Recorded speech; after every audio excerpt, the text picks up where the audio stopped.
From up in the sky to down the ground. Chapter 1, Finglas South, 1972. All three of us boys spent our first night in the back bedroom of our new house.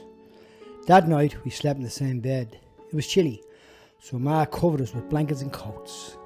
Our parents' room was next to the back bedroom. The landing was the width of a stamp, and across the stamp was the box bedroom. In front of it was the toilet, which was the size of a confession box. I woke puzzled. I'd forgotten we'd moved from a flat on the 10th floor to a 3-bedroom house in South Finglas. We went from up in the sky to down the ground, and we did it in a blink of an eye. Or so Dad said. I heard him tell Ma. Marie, we did it in the blink of an eye. The blink of an eye, I pondered. The blink of an eye, he repeated. I placed my feet on the floor and curled my toes. When I looked around, I saw my brother sleeping. I heard the front door open. Dad went out because I heard the door close. I must have been there for half an hour. Then the door opened and closed, and I heard Dad say, "We found a shop not far from here. See, you got the bread and milk?" "Yes," he said, as he sneezed and coughed. "And the makings of a fry. Are the boys up?" "No, not yet," Ma said. I jumped, opened the window and listened as builders drove around in their dumpers. The air was earthy and the streets looked like a building site. There were houses like ours everywhere. To the left was the main road and to the right was an estate. Beside that there was fields. We lived in the city near fields. We had a river and there were birds and bees. Birds and bees, rabbits and trees, horses, pink Ians, and the occasional passing cow. I dressed, had breakfast and went out to play. There were tractors, workers, some pushed barrows, others carried shovels as trucks dropped balls of muck. The dust sprang from the ground, weakening the higher it got until it vanished before the naked eye. I saw this man as tall as a building. He was dressed in an overcoat and jeans that were either too short or his legs were too long because I could see his ankles. He huffed and puffed as he trailed along carrying sacks like a coal man. So I danced in the puddles the way I saw a kid do in a cowboy film. Doors and windows opened and closed. Kids came out onto the streets. Men talked to men, women chatted to women.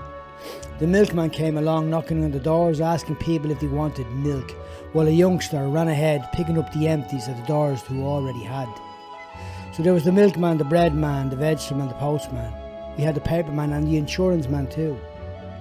Some kids were selling butter while others cleaned windows. A man was selling Bibles from a car. Dad bought one, nearly tripping over the coal man who sold coal from the back of a cart. The symphonies of sounds rang in the air. I looked through the crack in the fence and saw mothers taking in washing. I heard a song on the radio. I wondered who Eleanor Rigby was. The woman who left her face by the door. Ma told me not to go too far. Stay out of the different estates and don't go up the west.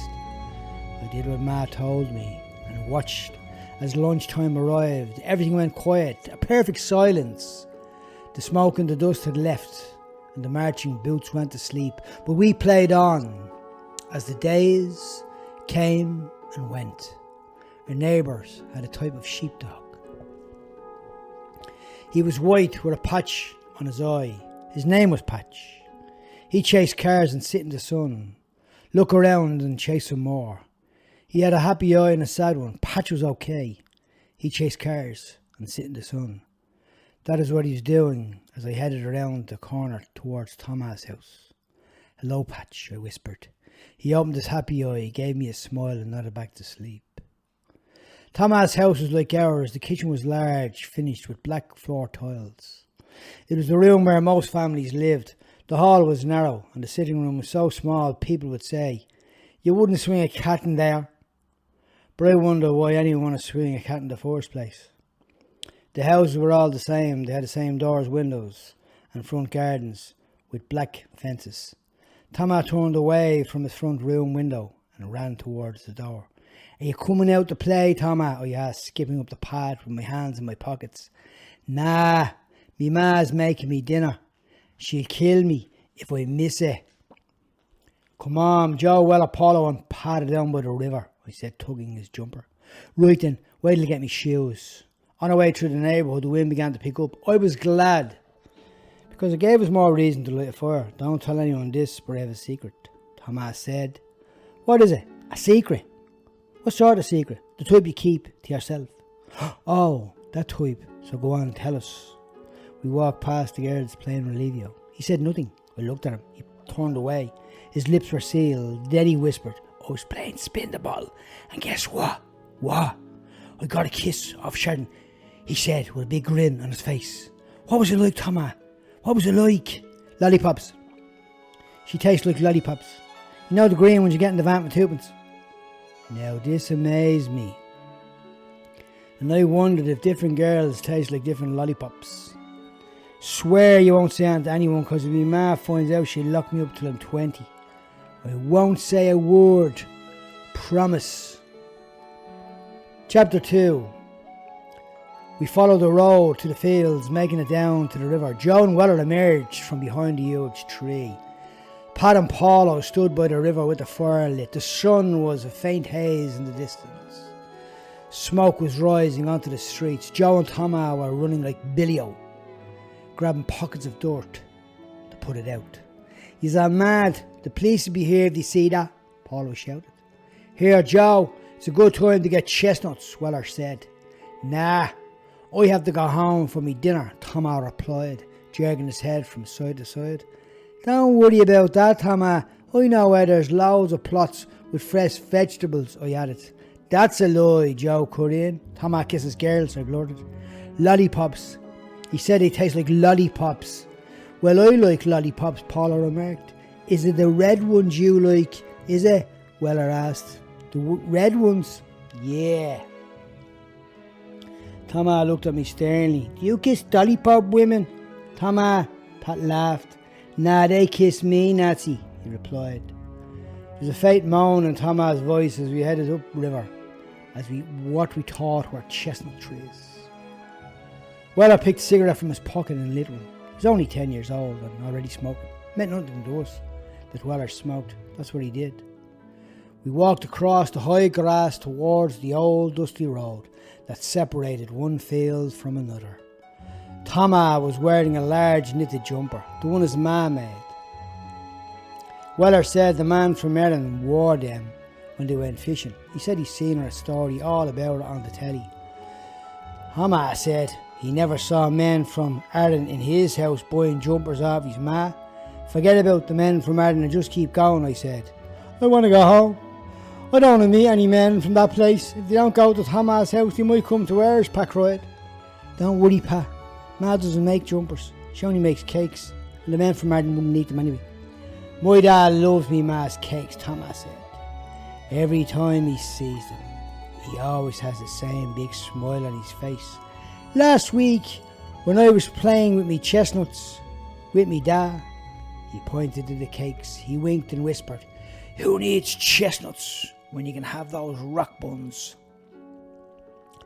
The clouds gathered and the winds blew and beat against us as we climbed another hill and headed for the bushes.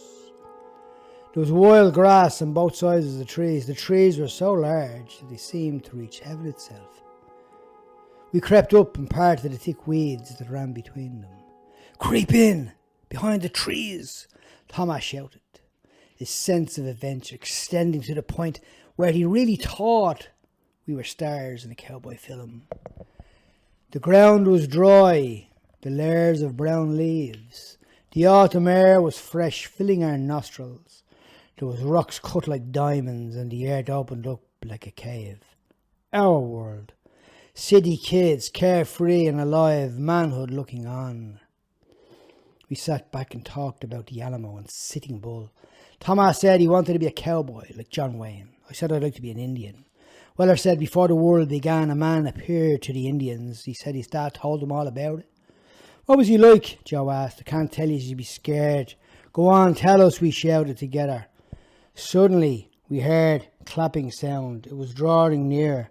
The sound was like horses coming from the sky. Thomas shouted, Someone is coming. Someone is coming. I want to go home, Pat screamed. Thomas jumped over the wild growth, his hands in standby position. Weller crawled up to him like a raccoon. I peered out from behind the bush and gave the boys a hurried look. The horses came to a sudden halt. 2 youths jumped off. The sound of pebbles spreading beneath their feet sent chills up our bodies as we stared at each other. Joe pulled the branches back while the 6 of us, knotted together by the chins, looked out. The 2 youths were as big as men. One of them carried a bottle of cider on a stick. They wore tweed coats. Their unbuttoned shorts displayed their tattoos on their chest. Their jeans were about 4 inches above their Doc Marten boots, and they both wore sticky-up hair. "Whoa, whoa," said one youth, grabbing the reins and growling at the beast. The other fella beat it with a large stick, hitting the skull so hard I imagined his head would fall to the ground. Swallowing the rest of the cider in a gulp, he fired the bottle over his shoulder. He walked over to his friend, making a quick motion with his hand, as if he was going to slap him. He didn't. He just did it in a playful move. I didn't want to wait around to see if his mood changed. Thomas stood up and blew the top of his fingers, as if it were a pistol. Then he slid it back into his pocket as if it was a holster. "Let's hope Thomas' guns work," I heard myself say before jumping over to Pat. As he stood up wheezing for air, I nodded to Joe to move. Paulo dived on the ground and lay low as a snake's belly, trying to walk us out of the way of the bushes. He cast his eyes back while uncovering a large rock. We followed him through a hole he had made. Once he came out onto the other side, we dashed down the steep hill towards the river. Approaching the riverbed, we breathed a sigh of relief. I wasn't scared, Weller shuddered as rising his eyes as his hands reached into his pocket for another cigarette. We sat there looking out at the river, thanking our lucky stars. Thomas said he felt like John Wayne and the sons of Katie Elder. "Yeah, I must have missed the part where John Wayne ran like a rabbit," Joe replied. "Let's go to Murray's house," I shouted. "That house is haunted," Thomas said, eyes widened as he bit down his bottom lip. "There are ghosts up there," Pat screamed. "Old man Murray hangs people," Weller muttered in a low but audible voice. "I heard his wife is chopped up, sitting in the sitting room." Joe added, "Chopped up?" "Yeah." After a lengthy deliberation, we decided that we'd go close to the house to see if there was a woman hanging. Thomas was reluctant but followed us anyway, so off we trailed along the dusty road, singing rebel songs protected by the shelter of the trees. We made our way through the cluster of bushes and the maze of crushed cars until we entered Scribble's Town Lane. We kept going until we made it to the house. The plaster on the outside was broken, and there was a little brown fence running around it. We sneaked up towards the once green front door. 2 big oak trees were rising on either side. A rope hung from one of them. My hair was standing on the back of my neck. Prickly feelings ran through my body.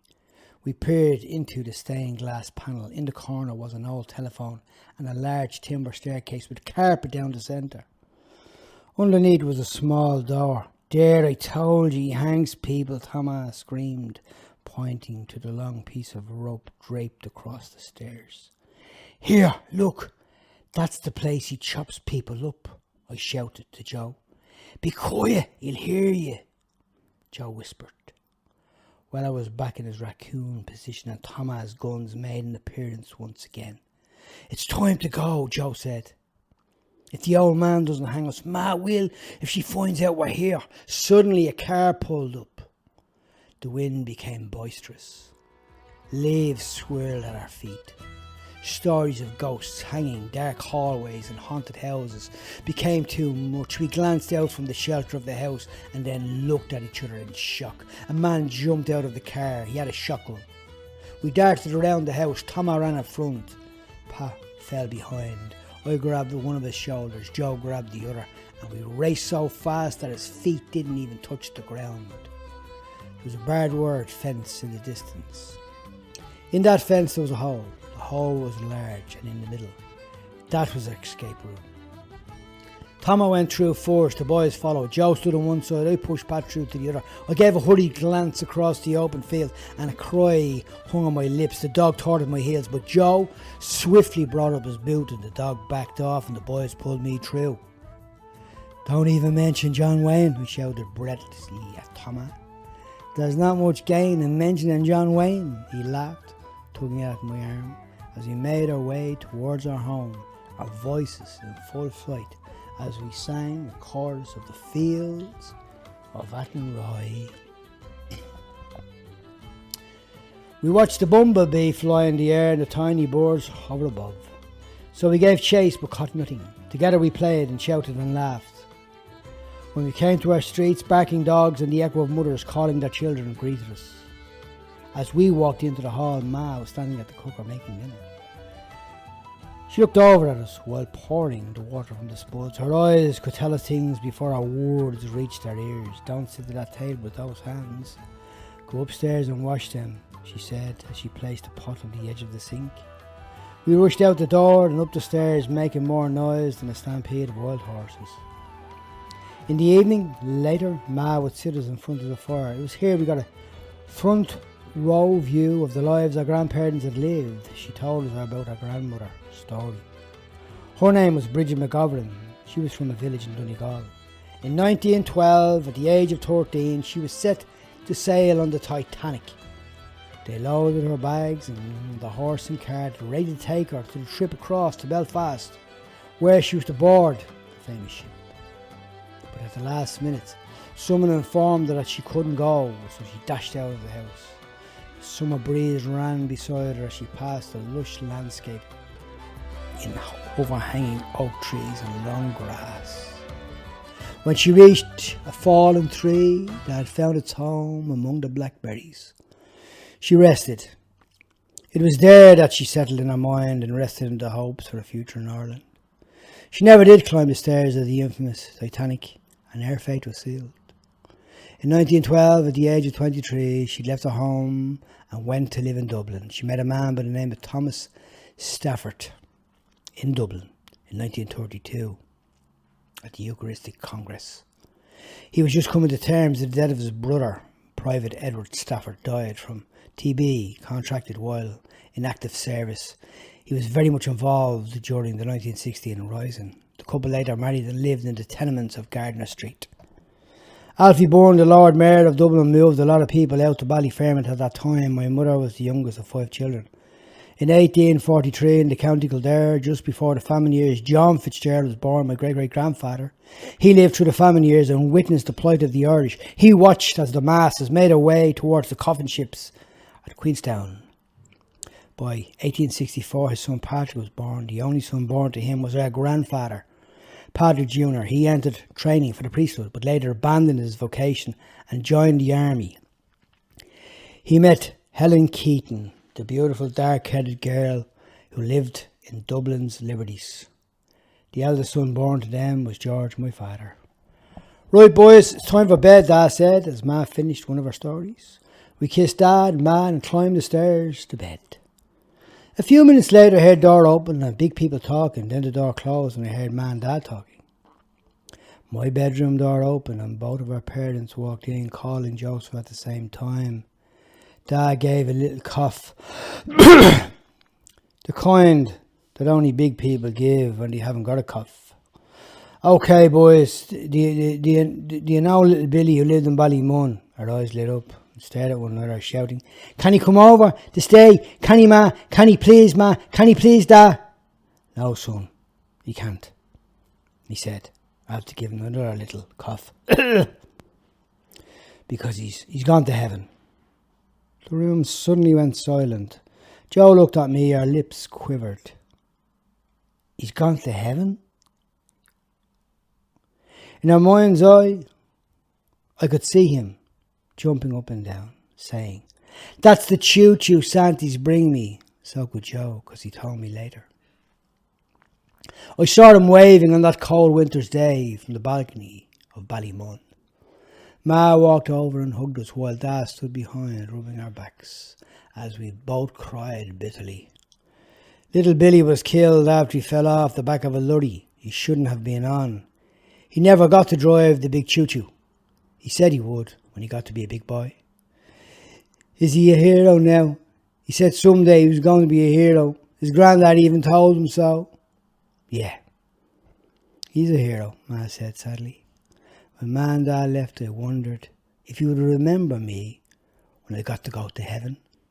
Dear God, Tell Billy that one day when I get to tell stories, I'll tell all the people about him. I sobbed, wondering if John and Peter would be okay. With my eyes wide open, I stared at the ceiling and pondered about many things. Then Tim's image jumped into my head. I hoped he'd be all right, so I turned over and I looked at the wall. Chapter 3. By the summer of 1974, we'd grown accustomed to our neighbourhood. On hot, carefree days, I recall grown boys running, laughing, swimming in rivers, and picking apples off trees. Days that ended with campfire stories about the heroes of our neighbourhood. It was one of those days. It was one of those days, scorching days, when the missy one called me. She was sitting on the front step of our house with a hall door wide open. Now, if the missy one called you didn't say no. She was the size of a baby whale. She had 4 chins and hands like shovels. People said she could kill a man, and it was said she once killed a dog. Thomas said the dog story wasn't true. It was a cat. And anyway, the cat was half dead. Weller said it didn't matter if the cat was half dead because cats have 9 lives. I said, who cares if she can kill a cat or a dog? The point is, could she kill us? Thomas and Weller agreed at this point. Georgie, will you go to the van for us? Here, gets a loaf of bread, a bag of potatoes and 2 loose smokes. Ask him for woodbine and there's 25 pence over, you can keep it. Thanks, love. Make sure it's a loaf. That's all me dad eats. I had the money in hand and both hands in the pocket as I skipped along the streets. How are you, George? Margot shouted from across the road. I felt a funny sensation because I liked Margot. She had raven hair, beautiful eyes, like Cleopatra, and a friendly smile. I'm going to the van for the missy one. She gave me 25 pence. I'll buy you a lollipop, I said. Then I had a secret thought. Maybe I'll get a kiss and find out what lollipop she tastes like. Hope it's red because that's my favourite colour. Thanks, George, Margot replied as I raced through the sprawling housing estate towards the van. It was evening time and still the sun was being kind to us. Now, in the middle of the houses was a lane. A group of young fellas chased each other. Wild dogs barked at passing cars. The smell of cooked fish from a nearby house filled the air. A man was dancing, shake a leg, as he was called, shook his hips. Music floated from an open window. The kids formed a circle and cheered him on, but I was scared, so I kept my distance.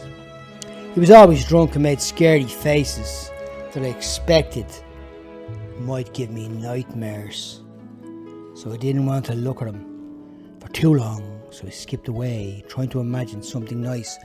Toffo, that's it. Toffo. Think of Toffo, I muttered. What was it the missy one told me to get again? I asked myself. What was it? I racked my brains, then it came to me. Potatoes. She asked me to get potatoes. Back then, most families had the same diet. Potatoes from Monday to Friday.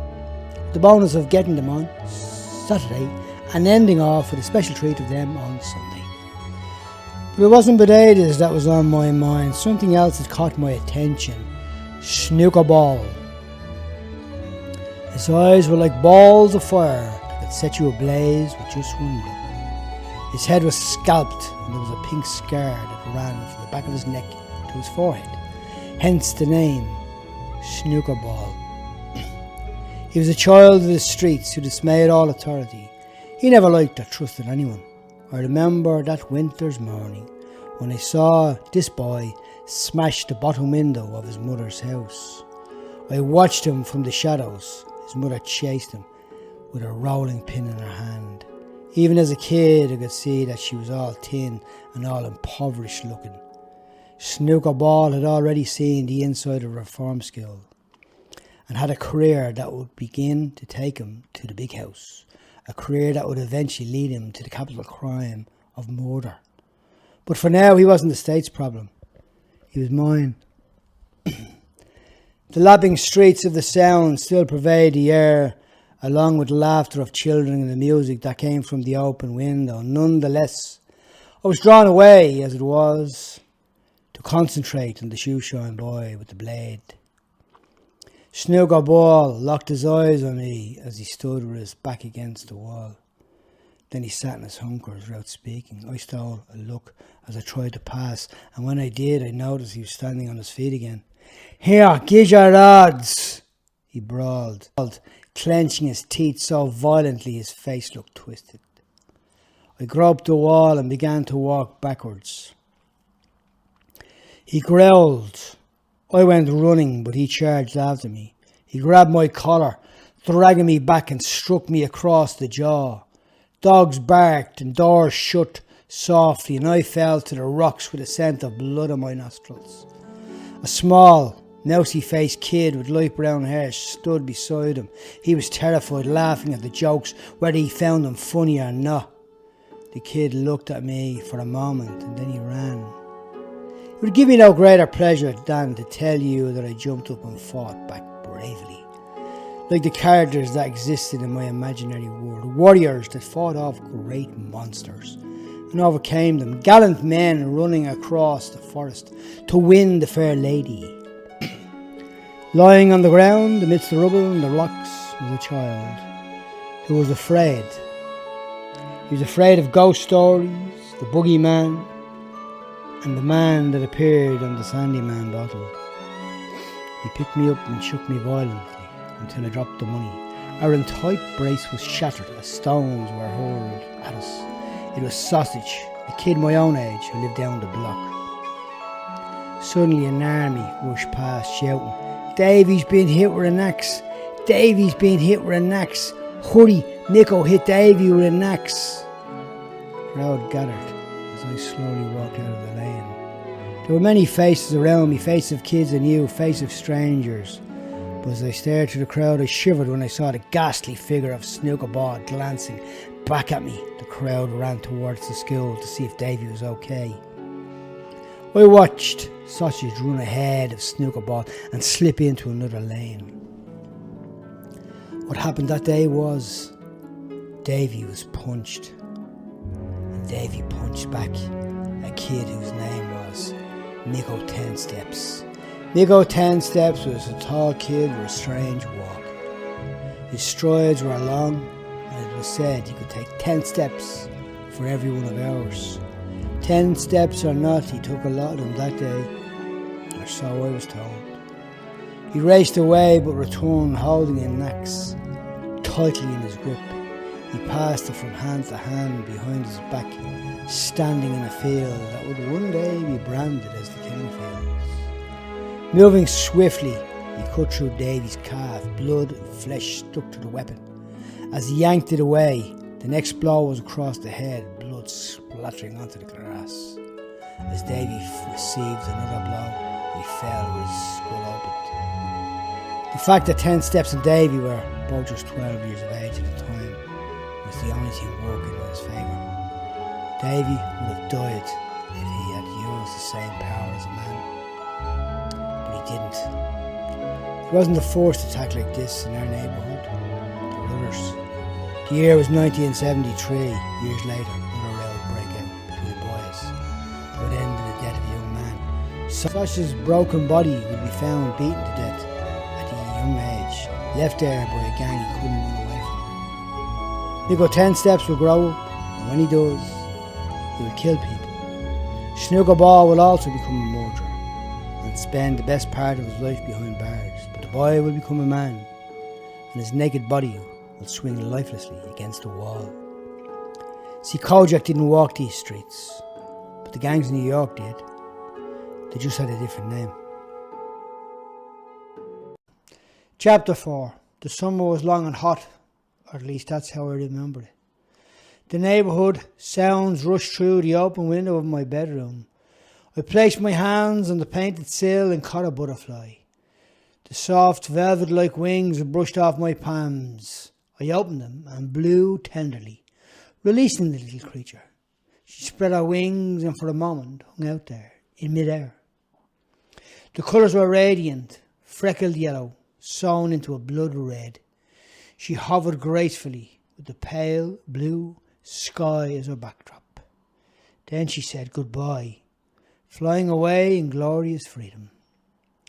My room was my favourite place. It was small and at the front of the house.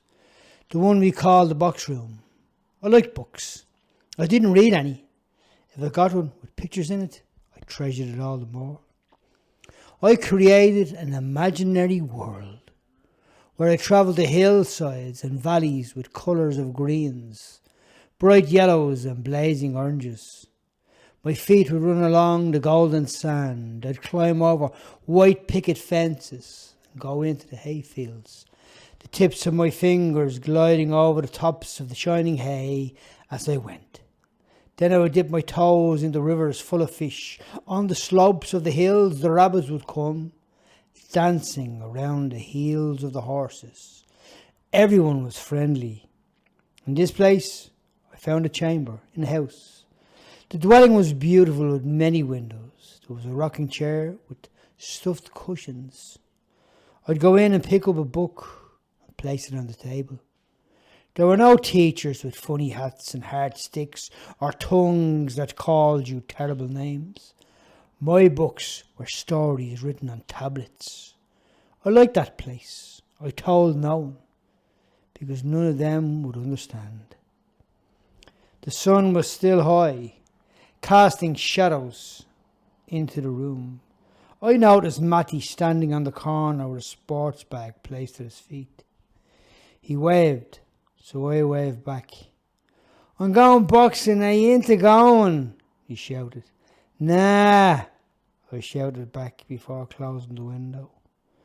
I climbed onto the bed, looked at the ceiling and began to count the nail holes. I thought of my recent encounter with snooker ball. It wasn't the first time I had the pleasure of meeting people like that. I met them on a daily basis. In the schoolyard or on the streets. The sound of a fly buzzing around the room disturbed me.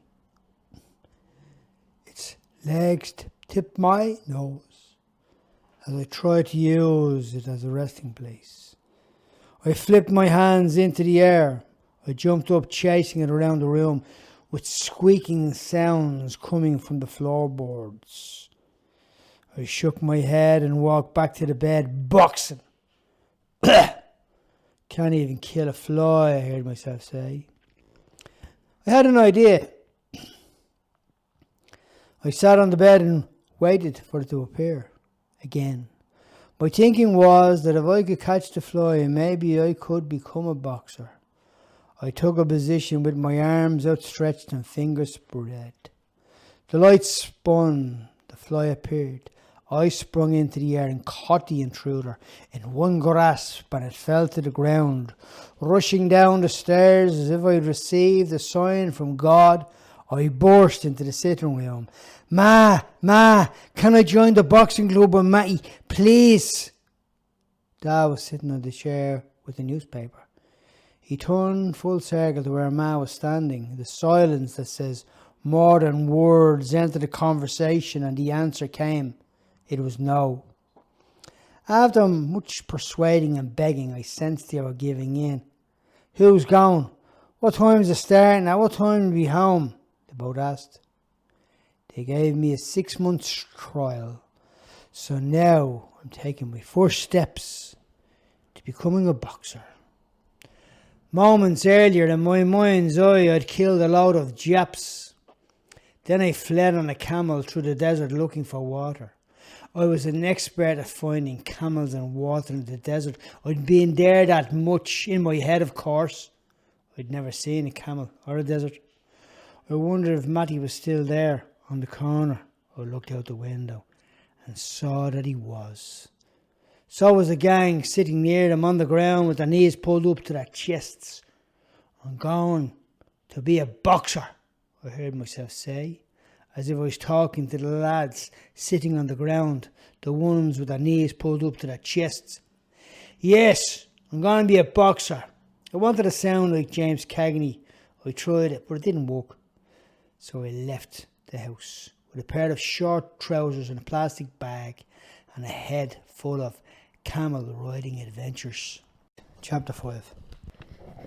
Maddie and I moved on while my parents stood in the garden waving us off.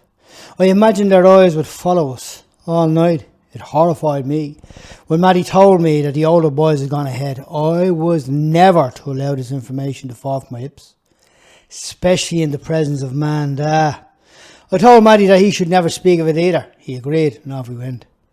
We jumped off the bus at Hart's Corner. Together we walked past Smurfits. Then we turned onto Prospect Avenue and headed down the street and came out at the Courcy Square. Maddie moved along at a rapid speed. I followed close on his heels until we finally made it onto Moby Road, down a narrow lane, and there it was, the boxing club. The club occupied a space situated beside a river near the Botanic Gardens. A line of windows ran along one side. The roof was flat and the front door walked out onto a lane. When I stepped through its doors, I entered a world within a world, where the unwritten rule was, hit them first and hit them the hardest. These men had that rule engraved on their hearts. Men who had broken noses and wore scar tissues as trophies. The walls and ceilings where dull age had coated them in an atmosphere. It was musty. The musty smell was so thick it was tangible.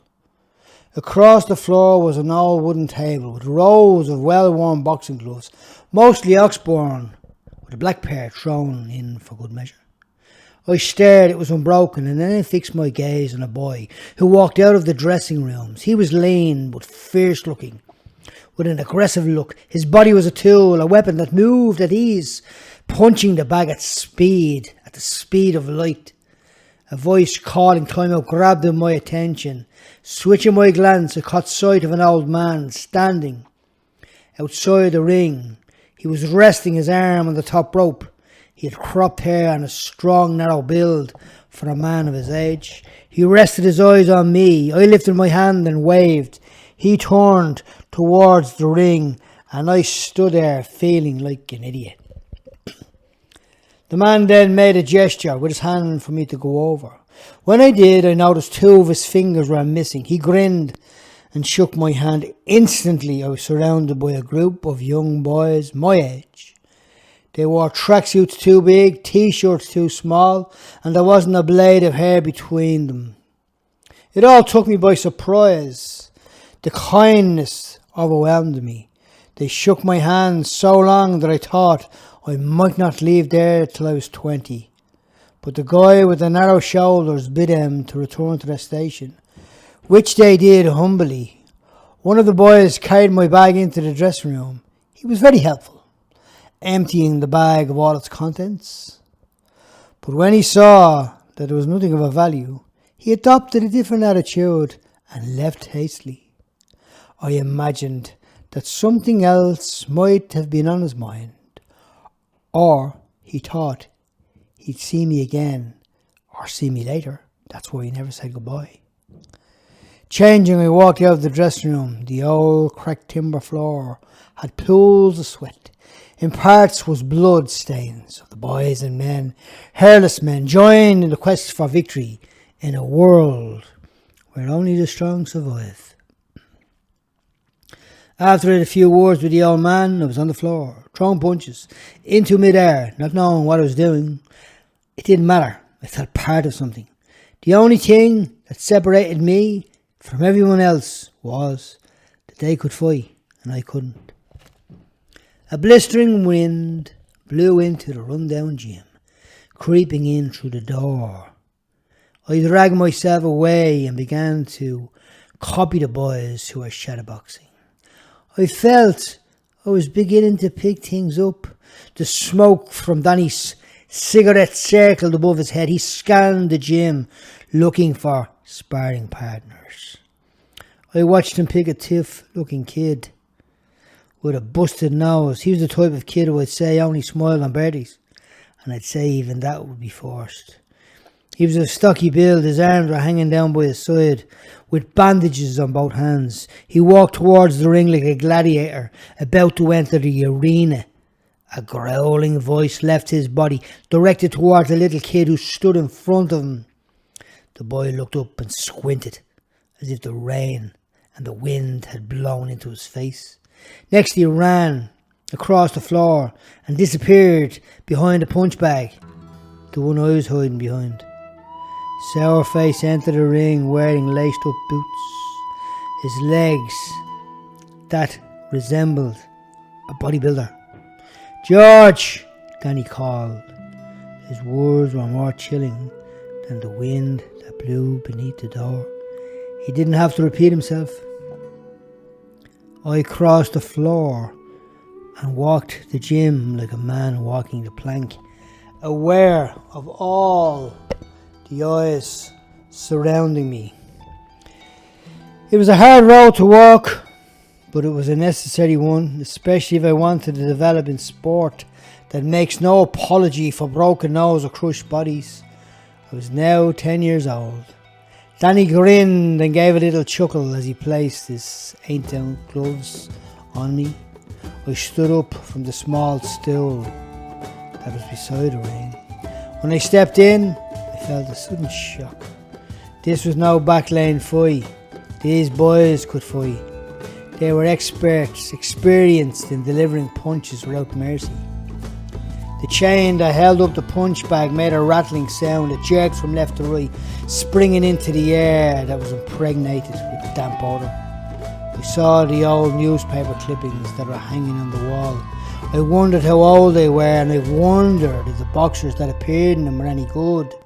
Then I looked at my sparring partner and I wondered how I was going to get out of there alive.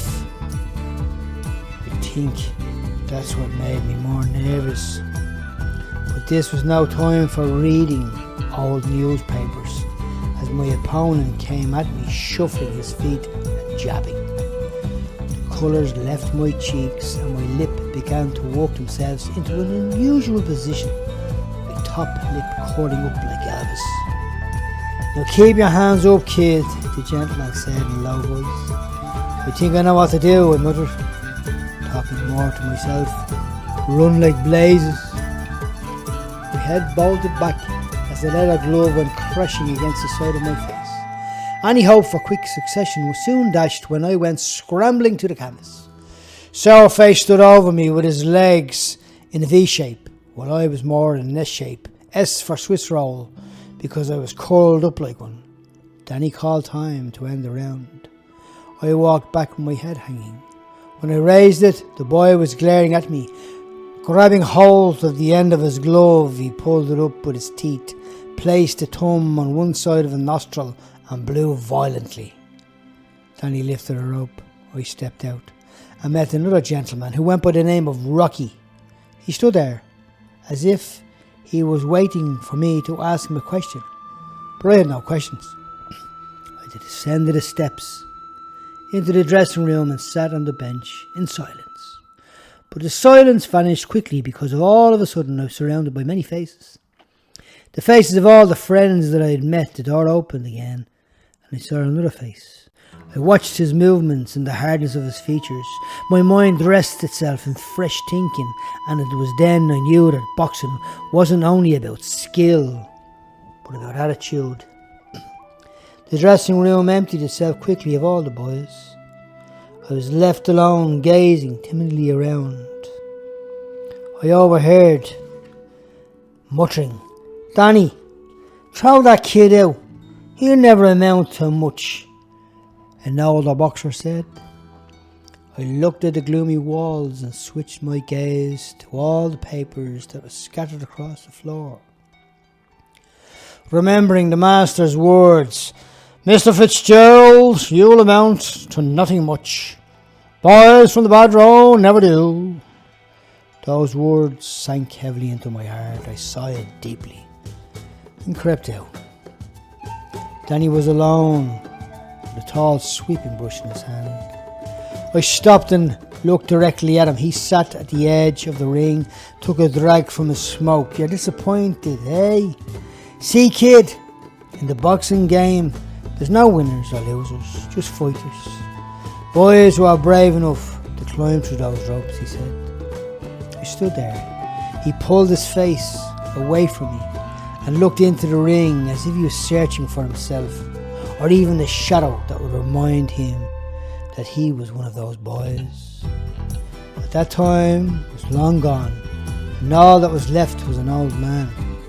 And somehow, even as a kid, I saw that thought. But he was a man of few words, and those were the things he would never tell you. "Can I come back again?" I asked, tugging the old fighter's jacket. "Yep. See you on Monday," he replied with a grin.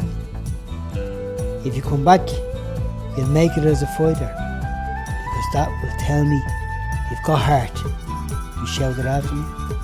"Thanks," I said, running out onto the lane. At the top of the lane, the boys stood waiting. But before I could reach them, they started slagging me. "Go home by yourself, crybaby loser. Here, Georgie, spell loser." They laughed and ran out onto the streets. I moved with great speed through the maze of streets until I ended up at the Courcy Square. I took a moment to gather myself as I stood still on a corner and considered the lads who lived in that world, boys who could fight, who wore well-worn tracksuits and had no hair. I wondered about the things the kind man said, and then I wondered about the word heart. He said I could get it on Monday, so I was glad Monday wasn't far away. Then as my mind drifted, I thought about fighting, something I wasn't sure I'd be able to do. But as the wind blew against me, one thing was clear. Tonight was my first real encounter with the angels with dirty faces. Chapter 6. Our master walked in front of the class. His feet were heavy. He talked about God and the church and Christian brothers who raised him. He said he was thankful. Oh yes, he was so grateful to the brothers for beating the tar out of him. He told us that if we moved an inch, he'd beat the tar out of us. Then he said, in a scream, "Boys who have the tar beaten out of them are always grateful to God." Our master paused, picked his nose and pondered, and produced a smile. It was a proud smile, a gratifying smile. He was delighted. He delighted in himself after giving us this kind information. It's a free country.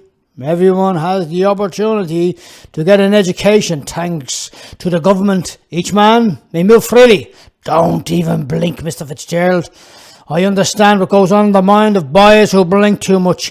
Yes, sir. Sorry, sir, for blinking in this free country.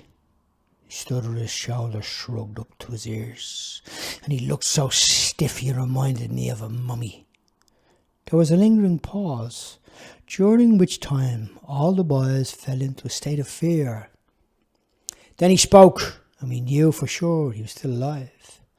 "It's okay, Mr. Fitzgerald. A pup may blink in this free country as long as they have good reason for blinking." "Have you got a good reason for blinking?"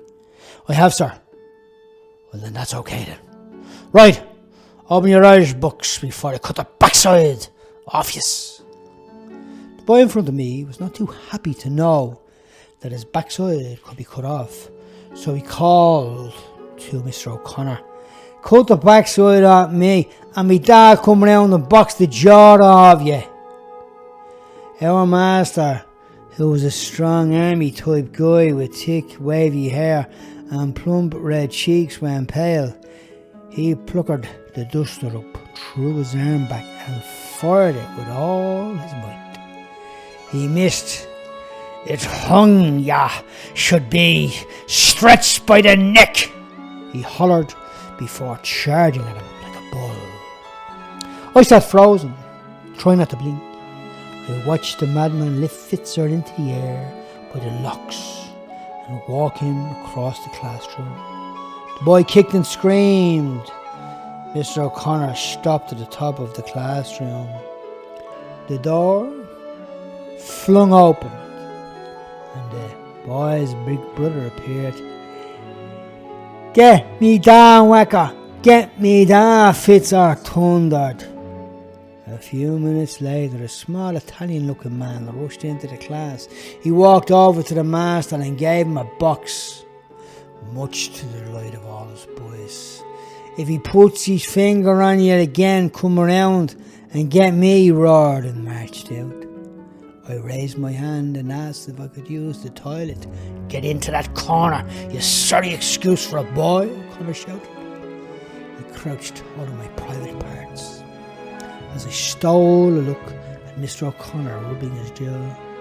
Little Pete went to the toilet, but he could do that at any time he wanted because he had one of those bag things. My eyes followed him as he left. The door opened. Another master pushed a boy into our class. His name was John. Later, he'd become a friend of mine. John used the F word. He fired it at his master, and anyone who looked at him. Heffo sat next to me. He had freckles like Thomas. He stood up and said to John, who was standing against the wall, F you and F your ma. Mr. O'Connor ran down the room and swung Heffo around like a rag, and then he gave Martin a box. Everybody was using the F word or getting swung around or getting digs while I was on my knees holding my private parts. John, by the time I'm finished with ya, you'll have a backside like a tomato, O'Connor shouted. F you and tomatoes, John said as he ran out of school. Broken faces, backsides cut off, hung by the neck. I couldn't hold on any longer, so I dashed into the toilet. It was worth it, I thought as I stood in the cubicle. The smell of smoke lingered in the hallway. A few weeks earlier, boys broke into the school and burned it. The story's in the newspaper. You might remember reading about it. A priest and a nun talked outside, then the master called my name. Mr. Fitzgerald, you blackguard. That's what you say. No, nothing but thugs from Finglas South. Is there nothing but trouble? Come at me, he said, as he rushed me up the corridor, past the nun and priest. He coughed heavily. Genuflect in front of the holy people, he blasted, pushing me to the ground. Yes, sir, I replied, as my knees touched the ground. Sorry for interrupting your prayers, Father, Reverend Mother, but I must be on my way, the master said. In a softer tone, he lifted me by the locks of my hair. A hollow scream echoed in the corridor. Then he dropped me and rushed me towards the principal office. He knocked twice. Come in, a voice sounded. Mr. O'Connor was a stern man. Any lad in the school who gave his teacher trouble had to go under Mr. O'Connor's care. A boy had absconded from school. That's the real reason we was in the principal office. The school was in a different part of Finglas. The boys from Finglas South were the new kids on the block. O'Connor growled. It was a fierce growl that boomed like a bear with a sore head. He ranted on about John. Then the principal, who didn't seem to pay much attention, glared at me. Then the discussion started about me. So, does this boy have any aspirations for the future? He does, sir. He once remarked, under his breath, that he'd like to write. When I get older. See? The boy's head's full of nonsense. It's not his fault. He's a twin, and although his twin is bright, maybe he's gifted in some other area. Oh, I see. Remedial, the principal remarked. Borderline, O'Connor replied. Right. Take that boy back. As for the other scallywag, you get your hands on him. Let him as hard as you can. If that does not do it, you have to see removing him. It would be best if we could remove all these new boys from that area, but we'll have to live with them for now. Okay, sir. Come on, Fitzgerald. The master opened the door and we walked along the corridor. See, Mr. Fitzgerald, always be thankful to God for the good teachers that you have. And put away that nonsense of writing. It's not for you. Yes, sir. Thank you, sir, I replied. I was sitting at the window and I saw John again. He was jumping over the walls in the gardens across the street, and then he disappeared. I thought about what O'Connor said. Then Ma's words whispered in my ear. If first you don't succeed, Try and try again. I glanced at the blackboard and read a command from the Bible. It read, "Honour thy father and mother."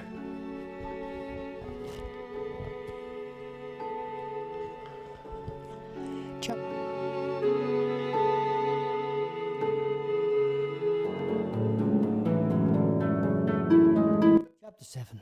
The clouds took the sky to a dark place. I wandered to the end of the grey sheds.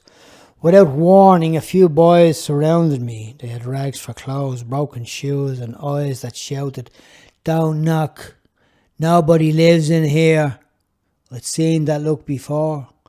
Those boys would grow up to have their eyes blackened out in the newspapers. I visited the leader of the chain gang with a right hook.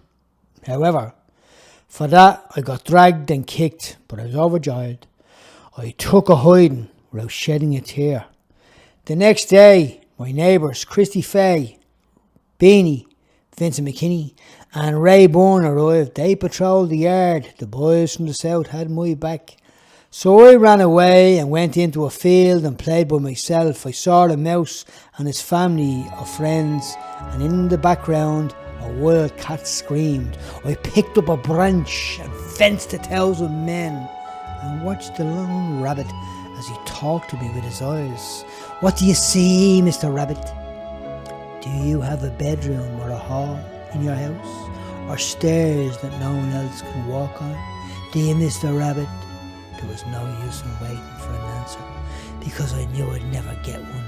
I caught a ladybird but let him go, in case he got lost and was late home, or maybe his ma was looking for him. Then I lay on the grass and searched the sky. How far is heaven? Does God see me? The master says he does, so I said, "I know I'm only small, and I have no big brothers, so I have to punch people on the nose, so they don't punch me or my brothers. I caught a ladybird today, but I let him go in case his ma was looking for him." Then I saw a curly bops. Sometimes, but not all the time, she'd walk up and down outside our school. Curly bops was my age, my height, and everybody's friend. "How are you, Georgie? Porgy? How are you, Curly bops? Me granny is staying with us in me house, on our floor. Me dad says to me ma, I'm sick looking at your mother on our floor. He says that when he's talking to me ma, that's what he says. Are you mitching from school? No. Here, I better get back. See you later." I went back to class. The master looked at me as I moved to my seat. He never said a word, not a whisper, not a sound, not even a growl, or not even a grunt. I could see Curly Bops, and she could see me. She waved, and I gave her a sneaky wave back. I wondered about her and the floor her granny lay on. I pictured myself strolling arm in arm with Curly Bops along the boulevard in Paris. I had no idea what the boulevard in Paris was, but I could see myself walking there. The bell rang and the school ended. When the door opened, we bolted to freedom. As I ran, I looked over my shoulder and waved at Curly Bops, who shouted, "See you tomorrow, Georgie Porgy." "See you, Curly Bops." Holding our noses, we disappeared into a concrete pipe. A line of workmen stood beside it as we broke through. In front of the church, another gang of men placed a plank across the hole they dug. So I crossed it, fencing my way to victory, with Robin Hood and Little John at my side. I drove myself without mercy, slaying every army imaginable. Then I crawled out of the sheriff's dungeon and galloped over to my start in the company of the merry men.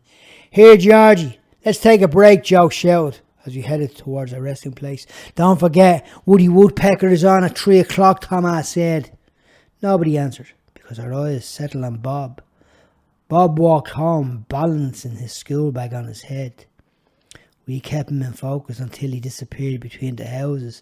Then we sat on the granite steps that raced at the back of the church. Goaty off and found the stairs. We engaged in stories concerning boxing and fisticuffs. Goaty, the long-legged kid, had four main characteristics. He had an overwhelming ability to engross himself in narratives that had no bearing on what we were talking about. Second, his capacity to convert our conversation from reality to an imaginary world. Third, he referred to everybody as brother and fought his slippery fingers. He was the kid who planted in his drawer photographs he'd never taken and a passport he'd never seen, penciling out the shadowy parts of his life with his joint imagination. Sitting under the afternoon sun, our appetite grew due to the smell coming from the small bakery. Goaty launched into a different story, a fantasy that had nothing to do with boxing. A dark girl haired past him. She was a dark-haired girl. She smiled at me. Goaty studied her with his mouth open. So I reached over and closed it. I don't think he even noticed. Then he told us about the girl he met. The story entailed large palm trees, sandy beaches and bright blue seas, not forgetting the baby-faced girl with the penciled hair and the penciled-in eyelashes, because her hair was as black as anyone would do, an artist would, with a dark pencil. The tale bore an incredible resemblance of one television soap that was on a few days before. In my mind's eye, I could see the Egyptian queen standing in front of a massive ship cut from the finest timber, pleading her undying love for Goaty. He said she resembled a movie star with green eyes and penciled-in lashes. Goaty pointed her out.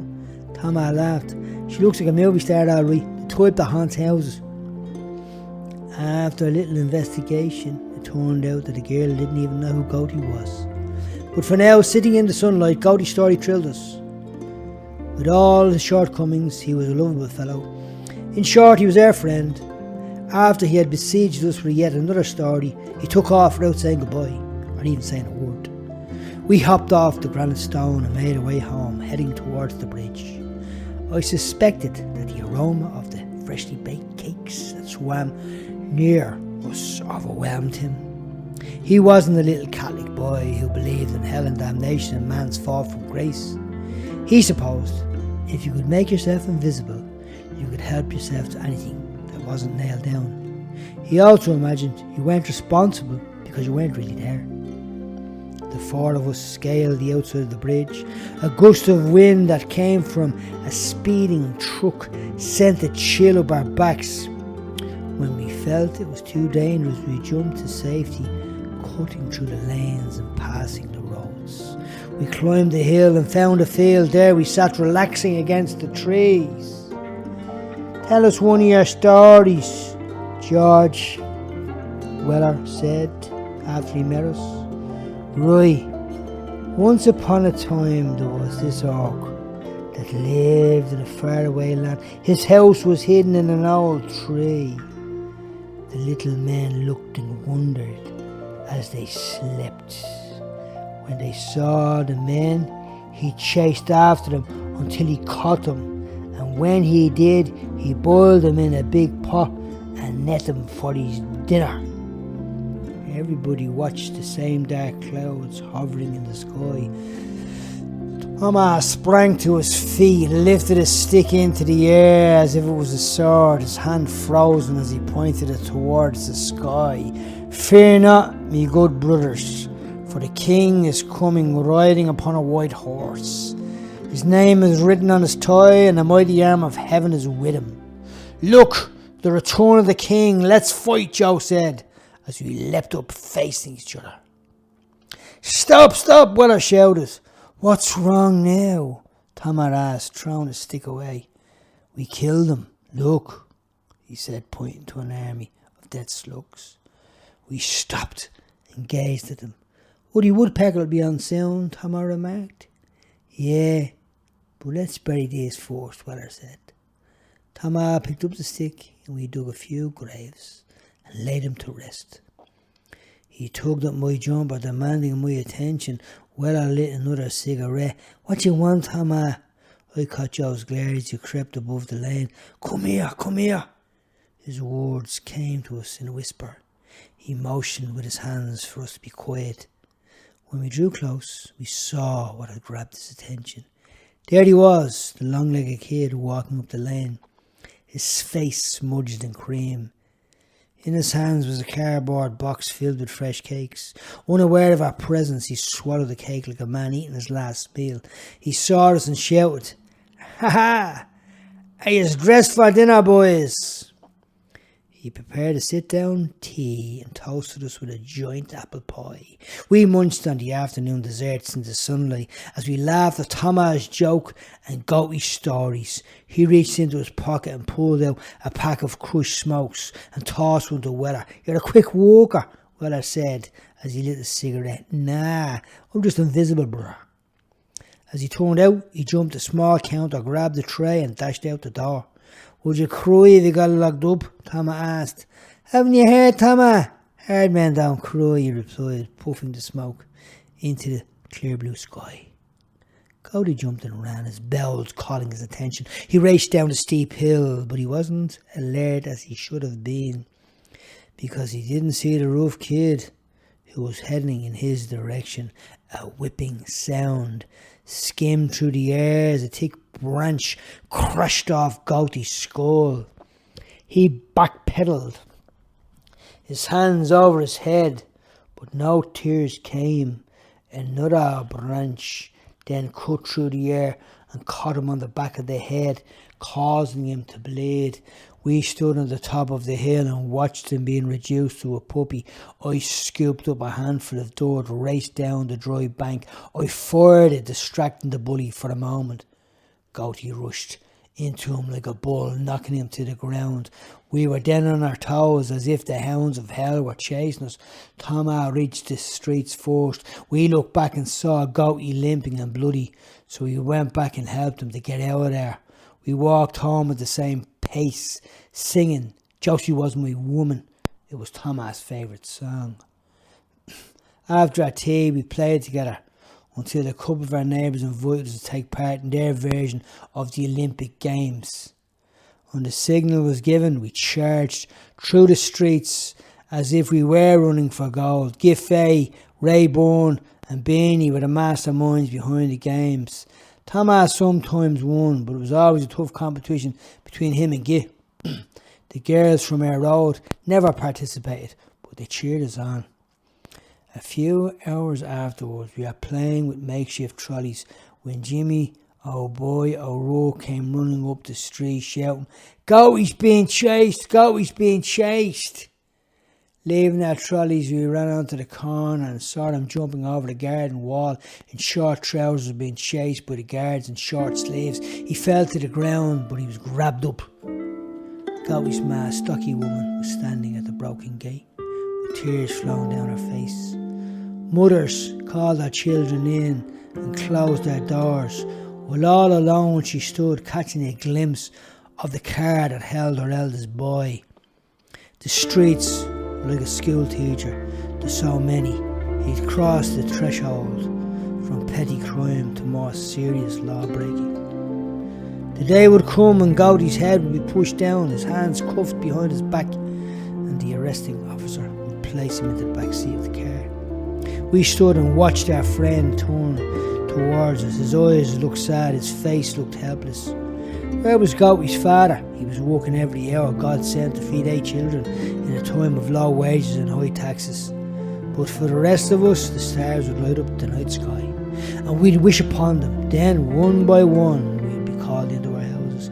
Dreamy-eyed, the days spent, hearts filled with joy. We'd separate. There was different numbers on our doors, but in many ways, we were all just one big family. Chapter 9. On a beautiful Sunday afternoon, our family went for a walk. We strolled down to the fields as Joseph and I played by the river, while our parents sat with Pat. It was a family day, a happy day, engulfed in a sense of togetherness, our neighbourhood and our world. We jumped and laughed and chased each other and leapt from grass into the water. Suddenly, I let out a piercing scream. I'd walked on a broken bottle. My foot burst open, the screams erupted, so my dad raced towards me like an Olympic runner. He grabbed me and took me off. Once we got to the road, he motioned for the driver to stop. A car pulled over and drove us to Temple Street Hospital. What I remember is a corridor and a room in a primitive hospital. There was a smell of medicine, nurses and doctors, and me, the crying boy with a gash in his foot. There's blood and screams, as well as another foot that I used to kick everyone with it. My dad calmed me down and he talked me around. A nice nurse stitched me up and allowed me to go home. Dad brought me to a shop on Dorset Street where he bought me sweets. The school gave me a week off. It was a wonderful time of sunshine and rest. The holidays were near, and I did my summer exams in the back garden. Something inside of me went off while I lay there on the grass. My imagination went into overdrive. I felt like a creative spark had ignited. There was something about that week in that garden. A week in the garden alone with my ladybugs, friends, and plenty of sunshine opened my eyes to possibilities of creativity. I wasn't quite sure what I was going to do, but I knew that when the time came, I would do it.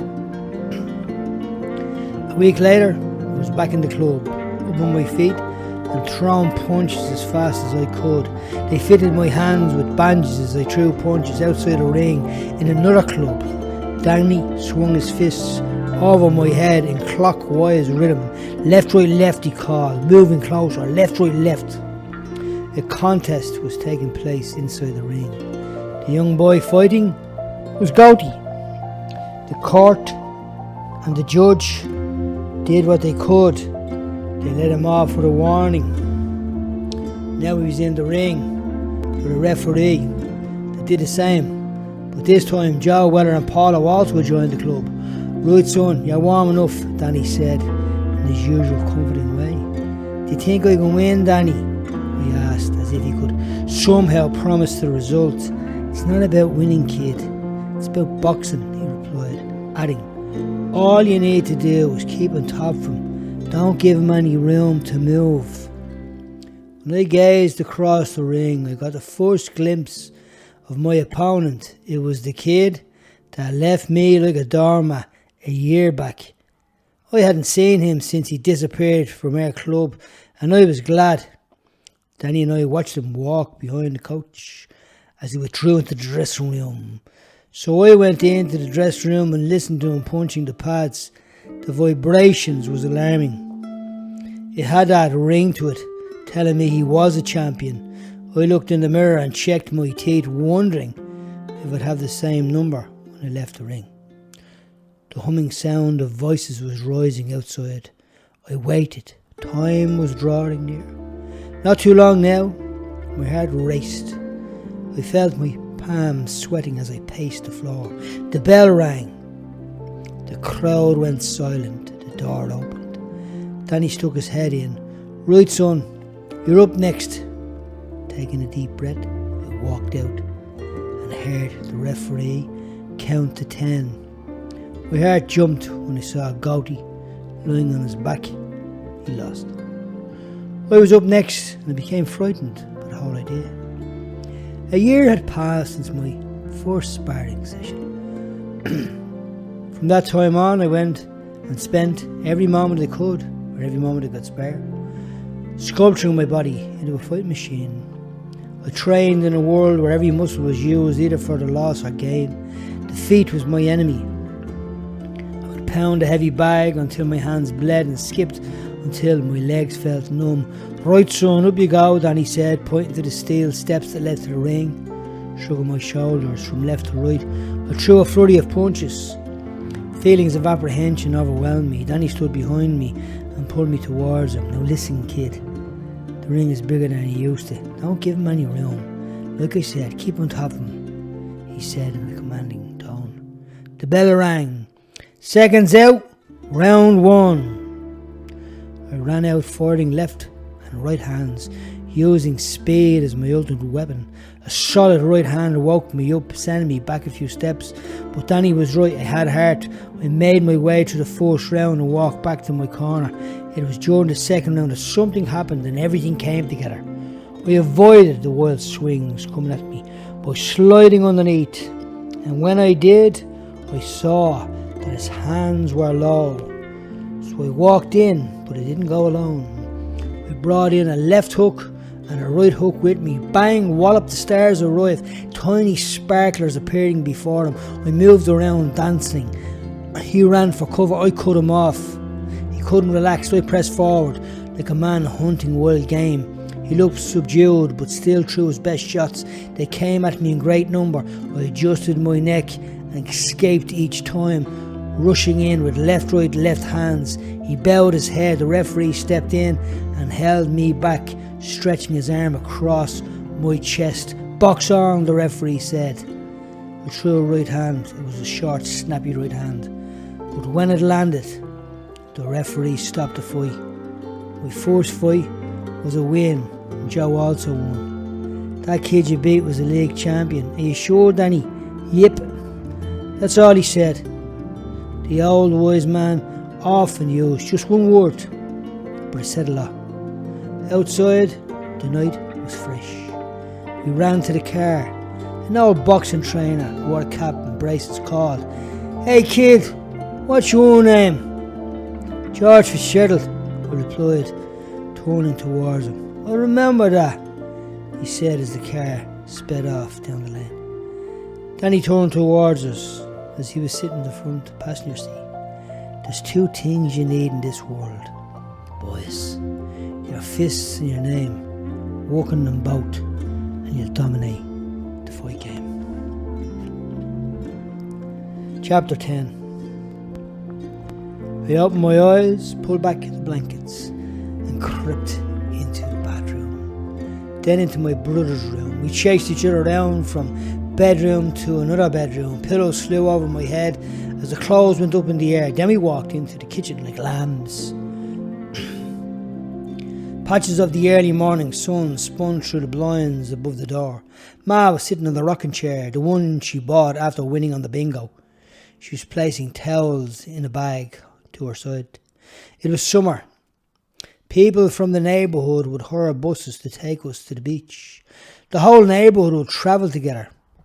Everyone had bags filled with sandwiches, towels, buckets and spades. Ma was gathering all the essentials together. After breakfast, I walked out the front door and sat on the wall. From there, I watched the neighbourhood pour out onto the streets. I walked around because the bus wouldn't be there for another hour. A family had moved into a house a few streets away. I saw the furniture outside on the road. A woman looked out the bedroom window and said, "Here, young fella, do us a favour and hold that gate open. There's a good lad. Help them when they're bringing in the stuff." "Yeah, no problem," I said. A few minutes later, she came out with a towel wrapped around her head. Her neighbour stepped out the door on cue. How yous? Only moving in?" "Yeah, it's great. We couldn't stay another second in that room at Kippin Town. 5 years, love. 5 bloody years waiting on the corpo to move us and give us a house. So we were the same. Go away. The house we lived in had the toilet out the back. We lived upstairs, so we had to haul everything up and down with a pram with buckety wheels. We had one of them. Here, Johnny, haven't we got one of them prams with buckety wheels?" she asked, turning her head. A fat man in a vest stuck his head out the door. "Buckety everything. If it wasn't buckety, we threw it out. Who's your man at the gate?" "He's helping. The gate keeps swinging." "Helping, Anto. Have you got the bed sorted? There's a short there standing at the gate." Another head shot out the window. "What you up to, short arse?" He looked at me sternly. I said nothing. "Anto, he's helping yous. Come on, You need to get the stuff in. So it. Is that your boy? Asked the neighbour. Yeah, he's the eldest. She tipped the woman's arm. We needed to get him away from the gang he was with. Sure, it's like living in the country out here. Can you smell the air? Yeah, now do you say it? She gave the air a good sniff, then another. Not wanting to miss out, she put her finger on her nostril and inhaled deeply. A police siren rang in the distance. The son stuck his head out again. He looked around. A youth ran up the street. He had a bag in his hand. His run halted. The siren drew near. Here, Scrapper, what are you up to? Shouted the boy with his head out the window to the bag-holding youth, who looked behind him. Aldo, what are you doing? Moved in today. Are they looking for you? Yeah. Get in, come on. Be down in a minute. Anto, who's he? Ma, that's Scrapper. I was locked up with him. Ah, isn't that great? He's making friends already, said his ma.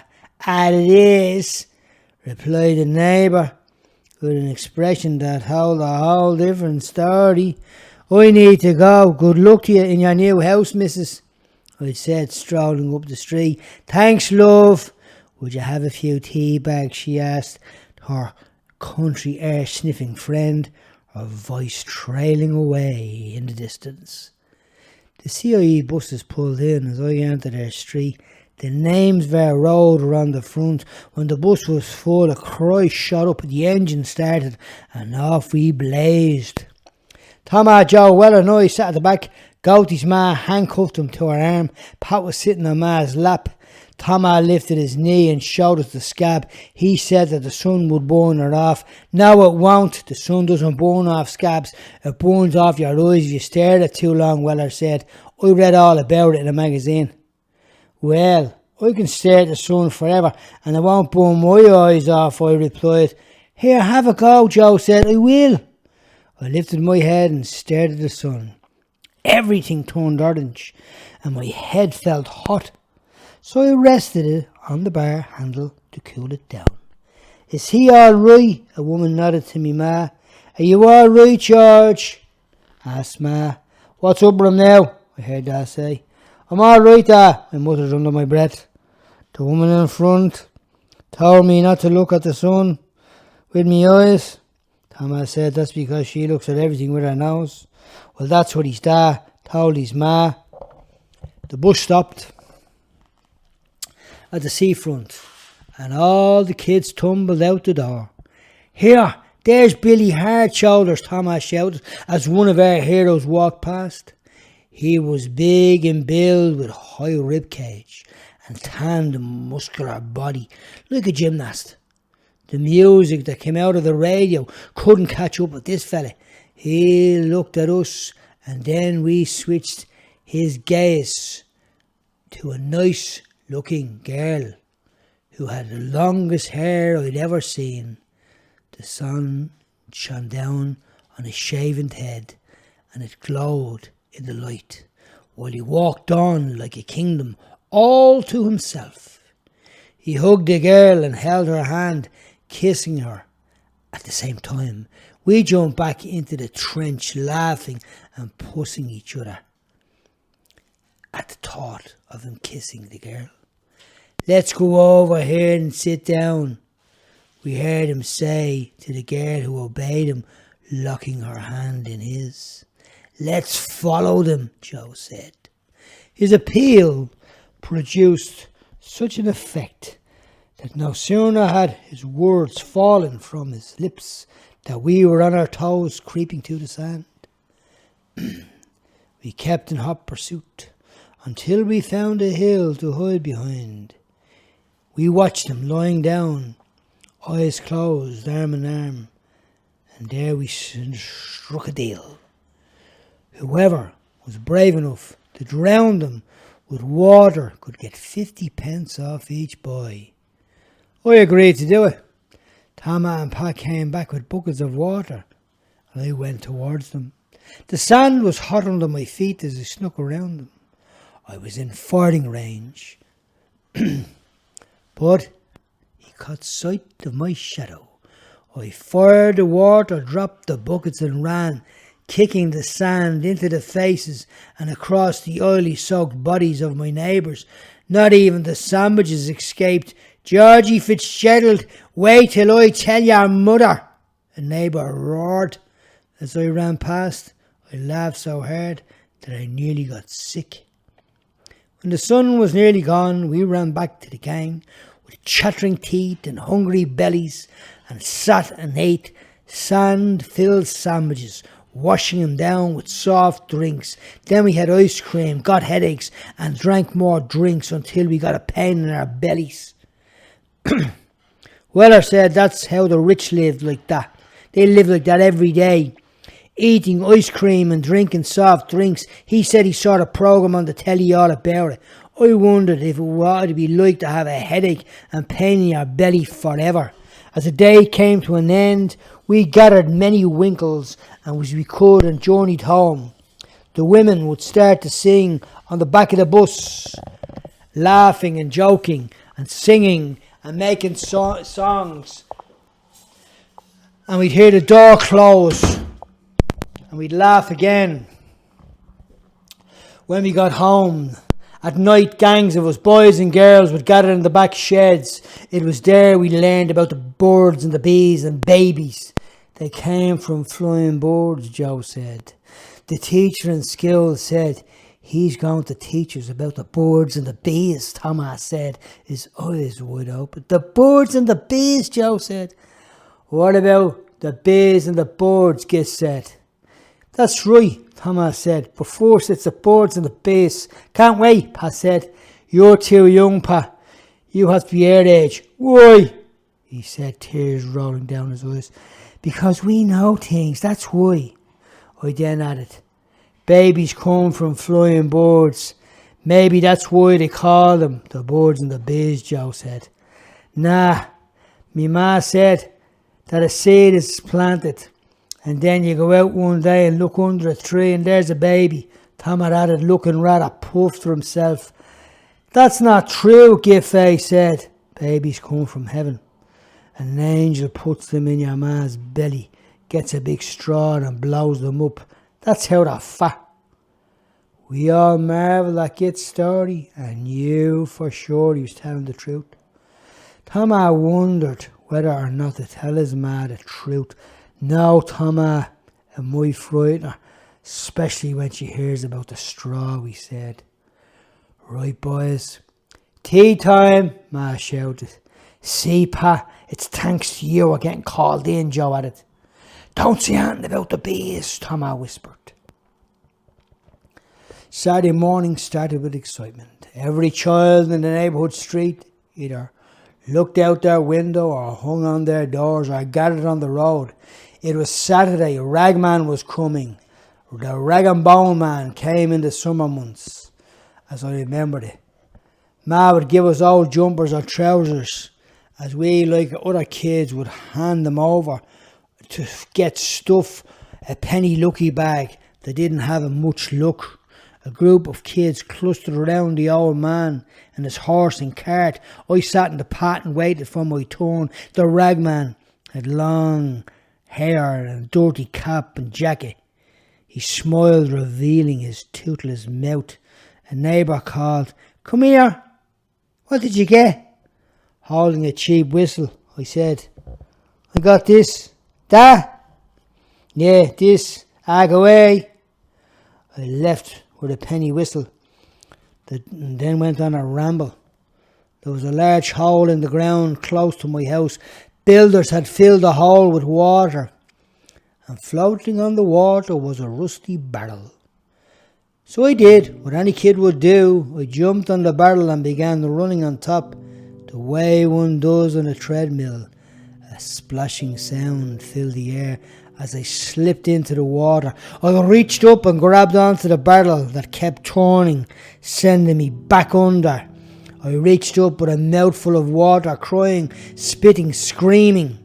Suddenly a hand pulled me up. It was Willie, my neighbour. Chapter 11. On the way to school, we bumped into Jungle Book. Jungle Book was from the east. He used to go to our school, but now he was going somewhere else. Jungle Book said his ma was an Indian and his dad was a cowboy. People said that he looked like the kid out of the Jungle Book. I thought he looked more like Columbo. Jungle Book told us he saw the film Jaws. He told us that the shark was so big that it jumped into the sky and devoured a helicopter. We told him that our dad took us to see it on Saturday at the Adelphi Cinema, and we didn't see sharks eating planes. He told us we must have missed that bit. He then told us that his dog talked to him, and he even wore a suit on Sunday for Mass. We said goodbye and headed off along the back way to St. Canice's Church towards the school. It was a Monday. Today we were going out to the schoolyard to play football. Yes, we were going out to play football. Our master told us we could do this. He said it was a beautiful day. So lads, you can go out, close your books, because we will be going out to play. We did as he asked and closed our books. The master moved with great speed to the left of the blackboard. The eagerness in which he did this was strange. Are we going out or are we staying in? He wrote on the board. I looked out the window. He was right about one thing. It was a lovely day. Although he had loads and loads of lovely days, the sun came out and must have forgot to go in because it came out every day to see us. People on the television warned us not to waste water. No one was to water their gardens or wash their cars. The car washing part wasn't hard. Few people had them. I rested my chin on my palm of my hand and went about gazing out the window. That wasn't hard because my seat was beside the window. I thought about me ma. I pictured her sweeping the hall with the door open. She'd wash the dishes and the jam jars. She'd do this so we could have them to catch bees. Now lads, you can go out to play, but first I'll ask you a question. We'll do a quiz. I'll ask one boy a question. If he gives the correct answer, you can play football. However, if he fails, you can do Irish. Mr. Fitzgerald, in all my time in that class, and under that man, I knew what was coming, and it wasn't the birthday card. My birthday wasn't till September. Mr. Fitzgerald, he repeated. If I could add theme music to that scene, it would be done to the soundtrack of Jaws. Dun dun dun dun dun dun dun dun dun dun. My thoughts wandered here, there and everywhere. That's what the nutbanger would say about me. Mr. Fitzgerald, his mind goes here, there and everywhere. I would take a stroll in my mind, the one that went here, there and everywhere. Off I'd go into some lonesome country meadow where I'd feel the warm breeze of the morning. On the wall across from me was a painting. I loved that painting.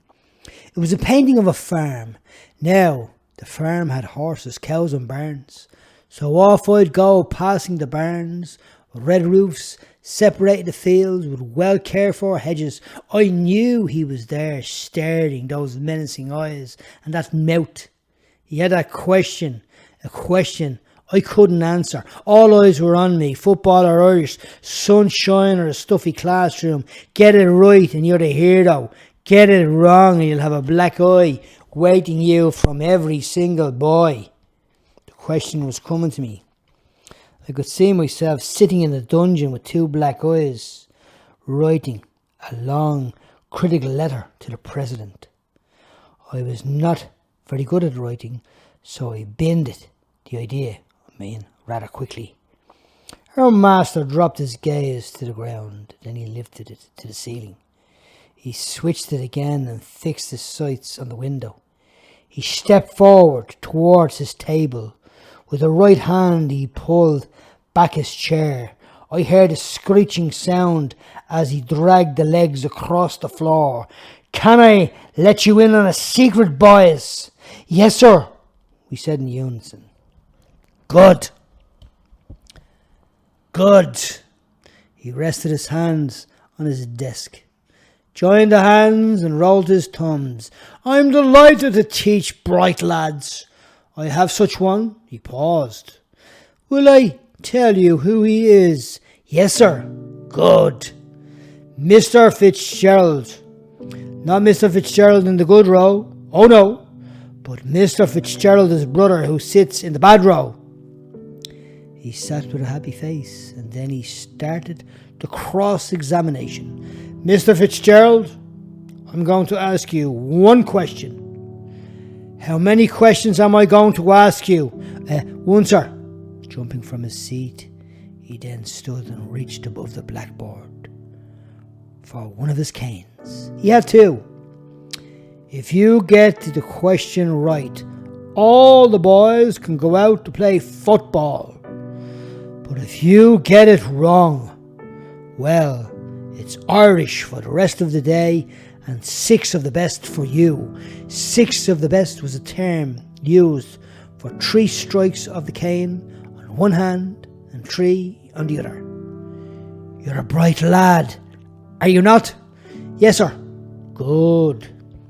So tell me, what was the last number I pointed to on the board?" "Number?" "Yes, number." Silence. Every boy's eyes were on me. My heart was beating to the soundtrack of Jaws. 6, I stammered. "No, 8. Right, take out your Irish books. As for you, Miss Fitzgerald, up you come for your reward." He bounced the cane off his open hand on his left hand, while he waited for me to reach him. Within 10 seconds, I was sent outside the door with a burning sensation in both hands.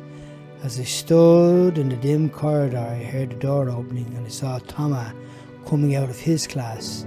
He too was holding his hand and was on his way to the office. The master had told Ma that I had learning difficulties.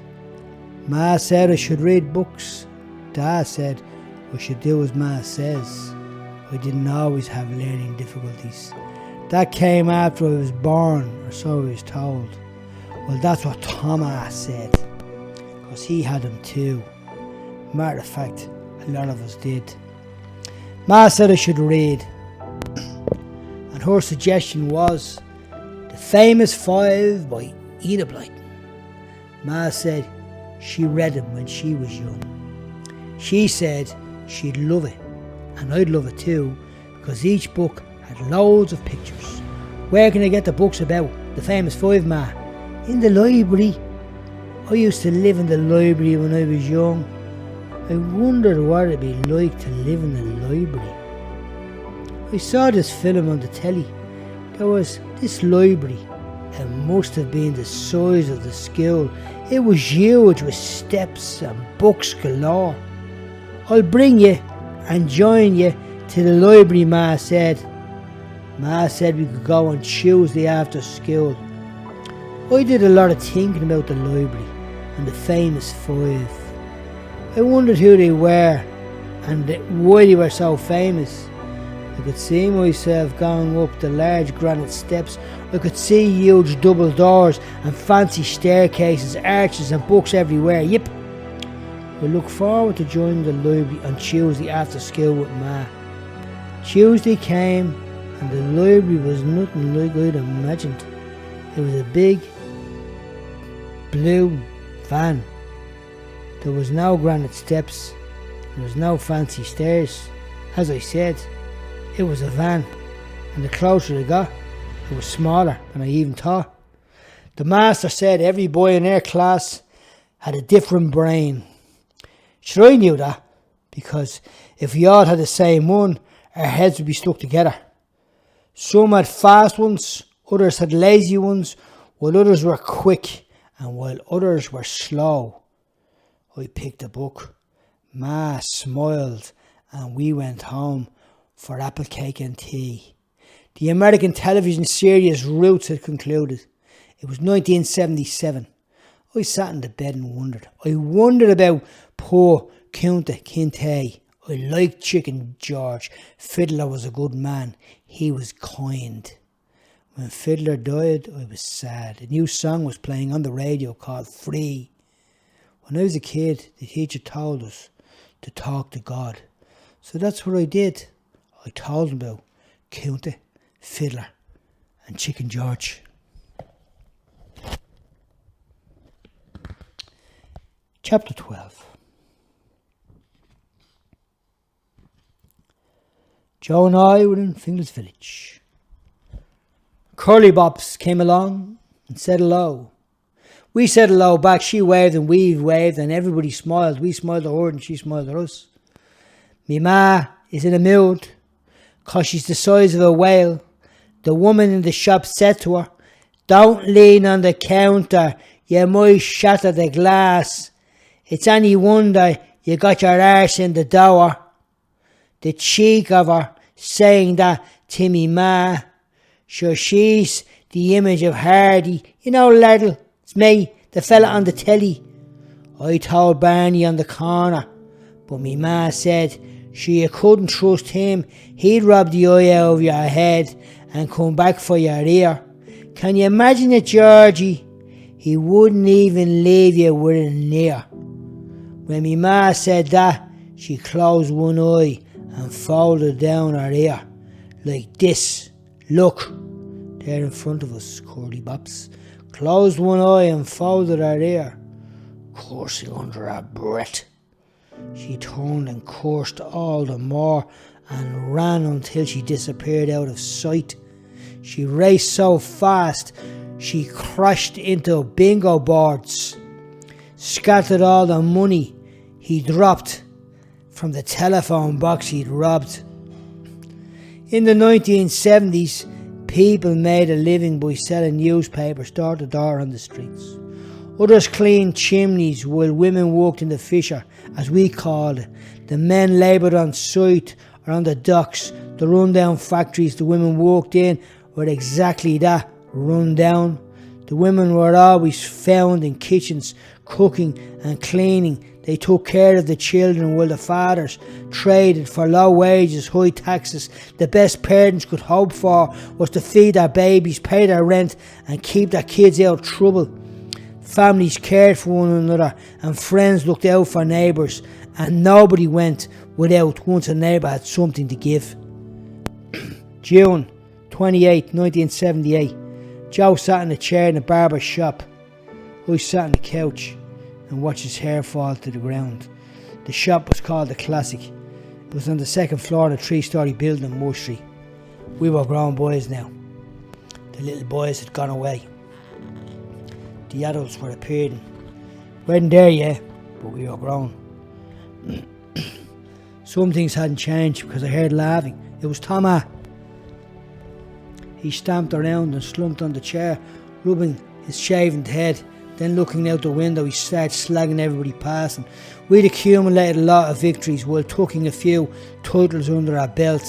Learning the art of boxing, beating national champions and still only novices.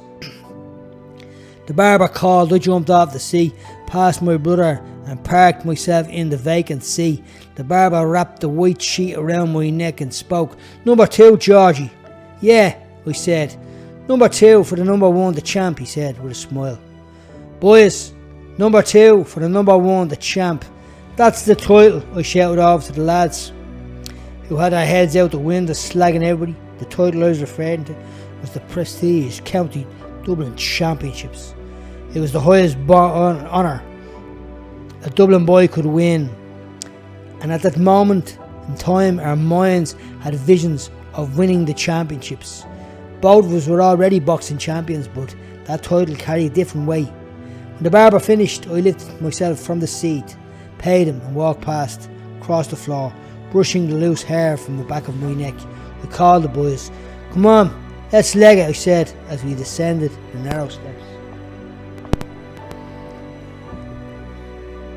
We waved and wandered along Henry Street with our hands in our pockets, watching everything around us.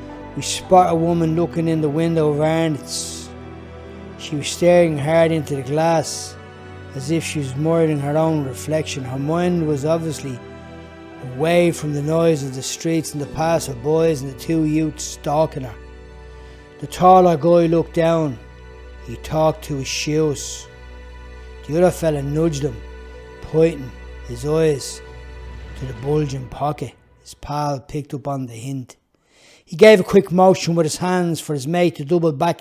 Reaching forward, he touched her coat. He inched closer. No one noticed. He dipped his hand in, then he pulled it out. With her purse in his grip, he strolled along the street as a merry shopper would. His young accomplice stepped out of a doorway with a newspaper in his hand. His hair was all sticky up on one side, as if he'd woken from his sleep. The thief stopped in front, and we watched him slip the purse into the pocket of his friend. Across the street, a man sold cheap jewellery. From the path, men hunkered as if warning themselves at a campfire. We switched our glances towards the lady. She placed her hand on her coat. A shocked expression covered her face. The shock soon gave way to a sudden upheaving of screaming. "Someone has stolen my purse!" The nearest woman took up the cry. "Someone has stolen that woman's purse!" The cry went out, almost going right up into the air. No sooner had the second woman cried that others came out, and then the robber darted up Moore Street. He threw a look over his shoulder while his clever friend stood back into a shop front. As he turned on the corner, we skidded on the same spot like the Keystone Cops. A few youngsters ran behind their parents and a crying baby. A small kid latched on to his mother's hand. And then an empty stall, and then a butcher tore out, and then the dealers left their stalls. Word went from the paper boy to the shopkeeper, from the shopkeeper to the barber, who exercised immense delight in joining in the stampede with an open blade. The youth at great speed arriving down the lane before the mob. A guard spoke into a walkie-talkie, the crowd moving slowly. Little children peeked out from behind their mothers' clothes to glimpse at the robber. He paused long enough to catch his breath, sweat streaming down his face, pulsating. But no fear, just anger. He stuck his middle finger into the air and slipped away as if he'd never been there at all. "What happened to Thomas?" Joe asked as he pushed through the crowd. "There he is," I replied. I saw him walking towards us. "That's your man Nicky. He lives down the south, the lower end of the south. He has a brother who goes by the name of Mousy. Do you know them?" I coughed. "Do you know them?" Coughed a second time. "Yeah. What are you asking us for?" Thomas asked again. "Yeah, we know them." As the three of us passed the old building, heading out of the cobbled streets. "Yeah, they're always in the stadium watching the boxing.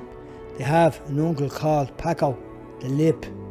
Now, I heard he's off his head," Joe said. When night came, Joe and I walked around the bedroom talking about our recent wins and the victories that lay ahead of us. Pat opened the door and came in, and the three of us talked while the night escaped us. But it didn't escape Dad's attention. "Come on, boys, it's getting late.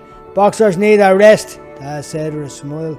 Shortly afterwards, he came in again, moving around our clothes. "For Pete's sake, boys, keep your room tidy. Your mother's enough to do." He snapped to attention, jokingly saluted him.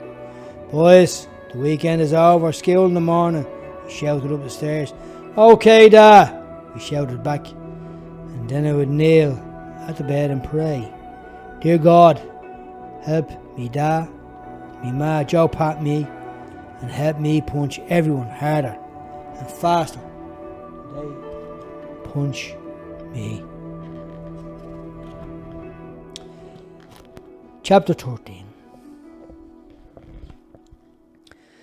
The crackling sound of the fire was the only sound you needed to hear after spending hours on the corner. If we weren't boxing or training, we were on the corner. That's what we did. When I say we, what I mean is everyone we knew on our block or a few blocks down. This is what the corner was. We played on as kids, but now we're older. We're getting less playtime and more time to stand. Ma was sitting to the right of the fire reading her book. Dad was to the left reading the newspaper. There was a breakfast counter, tiles in front, carpet behind. It was a comfortable room with pleasant atmosphere. The television was on. The volume was turned down. Ma closed her book and said hello when she saw me. I'll make tea. Would you like a slice of fruit cake, George? She said to me father. Yeah, go on then. So we had tea and thick slices of cake. Ma went into town most days and brought back cake. I liked it, sitting there as the clock ticked and told me stories, and then my mind came to the time to go training. The blustering wind blew small pieces of paper and sent them flying into the sky like tiny kites. It was one of those days when you'd wish you were at home sitting at that fire with that cake. We crossed the street and spotted a man standing outside the old corner shop in Glasnevin. It was a cobbler's shop. The apron the man had blew into the breeze and blew up. He raised both hands and pinned it back down, trying to stop it from blowing over his head. A small woman stood talking to him, and then she hurried up the opposite street. Another gush of wind worked its way through the lanes. At first, almost blew the cap off my head. Watch you don't lose your cap, the grey-haired man whispered as I came close. He smiled. It was a friendly smile. There were narrow double doors with panes of glass in the middle and at the front of his shop. He opened one door and invited us into his world of shoes, glues and leather straps. My name is Shay. What's yours? He said as he walked on a third pair of shoes. I'm George. That's Joseph. And the other fella's Weller. Goaty stuck his head in the door, wearing his cap backwards. Me name is Goaty.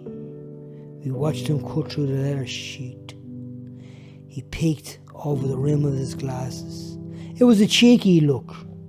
I'd say you were born young, he said to Weller, while reaching over and touching the tip of my cap. Shay was tall, robust build, full jaw, fresh-faced for a man of his years. His eyebrows were thick and bushy.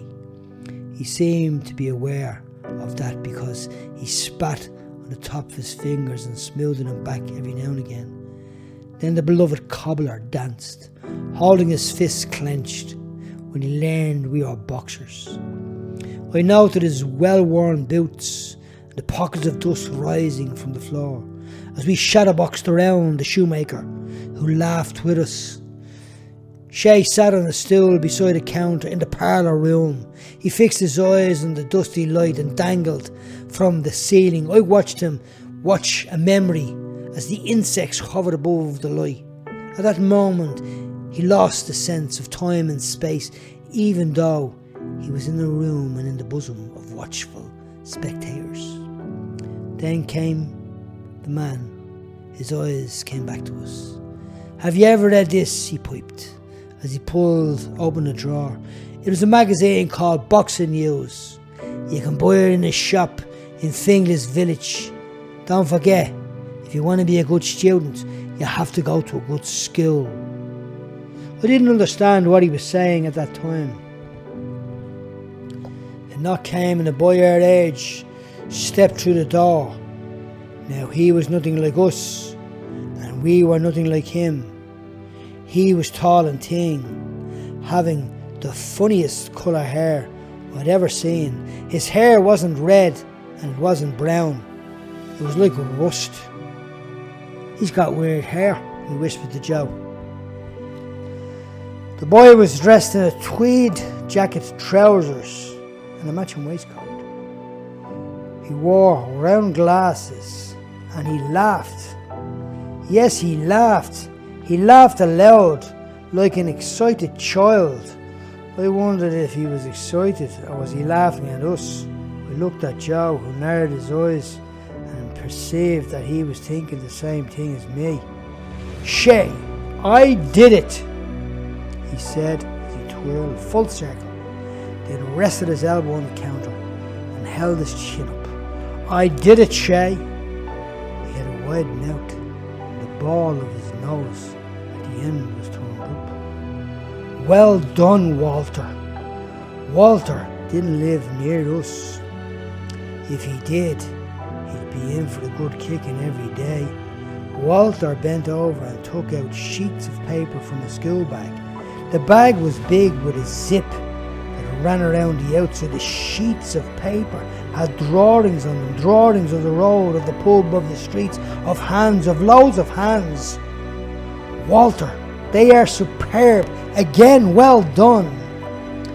He entertained a happy feeling because a smile burst across the cobbler's face. "Lads, this is Walter. He has just got great news. He has a place in college." He switched his glance and smiled. He said nothing. "The lads are boxers. I discern they're not tennis players, to be fair. To be fair, Shay." The first part of the sentence was true, the second part apologetic, and I thought, is he trying to be a smart guy? Shoving my hands into my pocket, I shuffled towards him. "So, here, Walter, what is it you do? Drawings? Art. I'm an artist." "Here, Joe, get this. Walter's an artist." "Yeah, we're artists. The art of boxing." Goaty dropped his chin on Walt's shoulder and said, "Would you be able to draw a picture of me ma?" The shoe mender lapsed into a former state of mind. He walked to the other side of the counter and took his seat on the stool. Stretching his hands apart, he called us. Like a grandfather of knowledge he was. "Boys," he said, pausing to look at Walter, then at us. And so it came to pass that evening that the 5 boys and the old man dined on the cobbler's words. From the lads from Finglas, compassion was the main course. Humility and good behaviour with a knife and fork he used as instructions. "Don't be quick to judge, Walter, be kind. Some go to one school, others go to another." I saw the brightness of his eyes dim. He bowed his head. "Ah, poor Walter must be taking a beating from his master." My quick mind in my head reached out my hand. "Me name is George." Joe jumped in. "I'm Joe. I'm Goaty. This is Weller." The sun had fallen asleep and the hands on the clock shouted, "You're late, boys." We knew it was time to move on. And so we threw our bags on our backs and said our goodbyes and rushed out the door. I looked over my shoulder as we ran and saw the grey-haired man on the corner. He watched us with a 1,000-yard stare, adjusting his glasses, narrowing his eyes. He raised his hands and waved while his apron blew around him. The rest of the boys sailed along the narrow streets, Weller with his sleeves rolled up, Goaty with his cap tilted back and Joe in the middle. I stopped and looked at the blackbirds perch on the smoky rooftops. Then I waved and raced after the boys. The streets echoed their departure. I sneaked back and peeked my head around the corner. The cobbler was standing in the street, the one that looked like it moved on since the war. I didn't know it then. Not a thing crossed my mind. But I'd made a friend in a place called the Cobbler's Curiosity Shop.